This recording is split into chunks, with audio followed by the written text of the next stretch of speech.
Also qualifying today, the men's triple jump, now one of the glamorous events of world sport, and here Mike Connolly, currently leading the world rankings from the United States, hoping this year maybe to break the world record held by his teammate Willie Banks. Second in the Olympics, and Georgi Markov, the new European champion, the fifth furthest jumper of all time. The Bulgarian really coming back to form, and that's a really good jump. Connolly 17.06, but Markov 17.20. However, some people having problems today. Let's see how Francisco dos Santos of Brazil makes out. Following the great tradition of Da Silva and Oliveira, two great world record holders from Brazil. But the step a little short and falls well short there. Almost 2 meters below his best ever. And Willie Banks, the world record holder, 31 years old now, under pressure, really finding it very hard to get a rhythm, to get speed on this runway. Running into a slight wind, but no, that's a poor jump, 16 meters 30. And Willie Banks and Charlie Simpkins, the other American athlete, both controversially go out of the final of the triple jump. So a dejected Willie Banks, second in the last World Championships. Now in his final attempt, Sakirikin of the Soviet Union.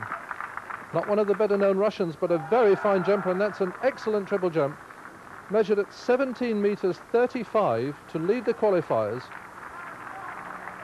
Keeps low on the step, drives, and then picks up height and shoots into the pit. 17 meters 35, a first-class jump. So Sakirikin leads the qualifiers, but Willie Banks is out. Ben Johnson is the fastest man in the world this year. Next to him is Linford Christie, the European champion. The lineup: Andris Berger of Austria, Alexander Yevgeniev of the Soviet Union, Lee McRae of the United States, Eric Akwogikam of Ghana, Pavoni of Italy, then Johnson of Canada in 6, Christie of Great Britain in 7, and Andrew Smith running very well for Jamaica in lane 8. The first 4 in this race will take their place in the final. Johnson made his usual superb start. Pavoni, the Italian, heading Linford Christie. Christie coming strong as ever. It's Johnson first, Christie second, Pavoni third. 10.16 the time. Johnson looking as impressive as ever.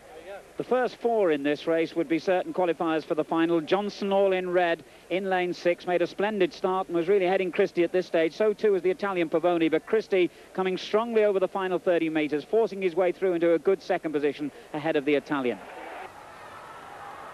And although the Italian Pavoni here on the right ran very well, he had problems as he came over the finish line. He looked across to his left, checking that he'd qualified. So as he came here, he suddenly felt a sharp pain in his left groin and really looks in agony. Let's hope he makes it through to the final later. Johnson, though, the winner with a very good time of 10.15. However, we know that one person will not be afraid of that.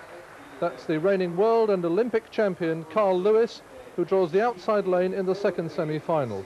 Look for Ray Stewart of Jamaica in lane 3, Chidi Imo of Nigeria in 6, but mostly Lewis in lane 8.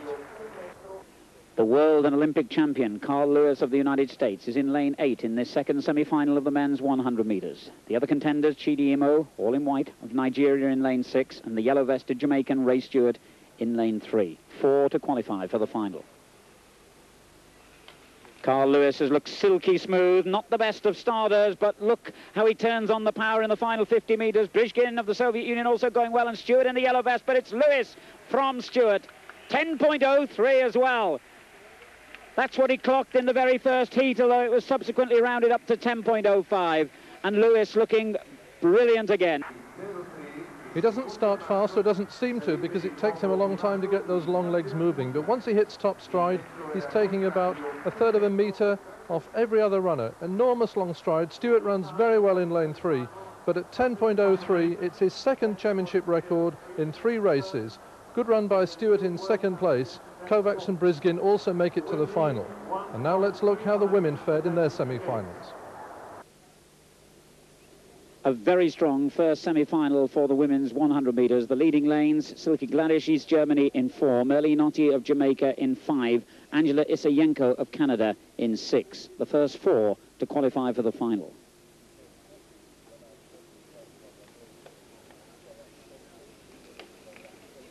Fine start by the East German Gladys. She's heading Otti at the moment with Isayenko in third place. It's those big three away from the rest. It's going to be the East German who wins it from Otti. Third place, Isayenko. And Marshall may have got fourth. And 10.82 the time as well. And it looks so easy. Perfect start she had.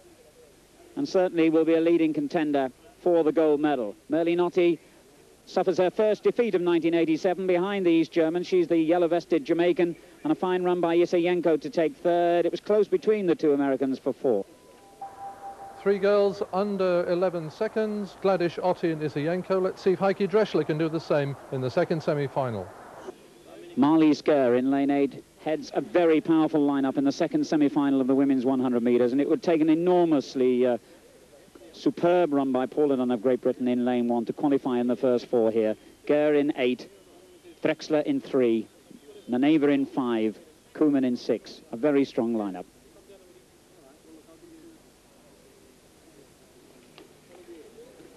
A very even start as well. Naneva, the Bulgarian in the red vest, made the best start of all. Drexler coming through now in lane 3. It's those two with Angela Bailey on the inside. Drexler gets it. Naneva second.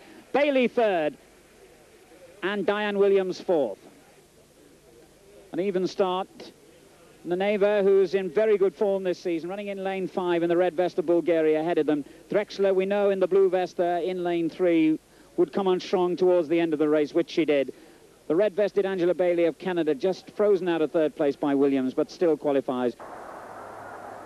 So Marley Sker, the world champion, fails to make the final. Certainly won't happen in the 400 hurdles to Edwin Moses.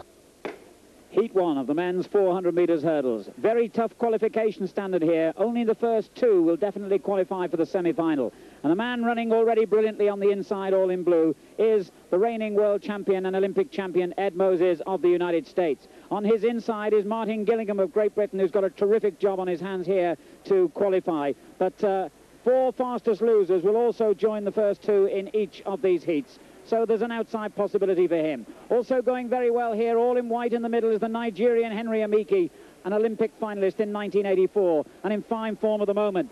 And he is just behind Ed Moses. In the yellow vest is Kia Mulera of Brazil. Gillingham's got a lot of work to do to push his way through into the minor places behind Moses and Amiki. At the moment he's in 5th as Moses wins it from Amiki. Yoshida of Japan also well placed. 49.03 for the great man Ed Moses, and Martin Gillingham in trouble. Heat 2, the 400 metres hurdles for men. Max Robertson running for Great Britain in lane 2. Remember, only the first two are certain to qualify for the semi-finals.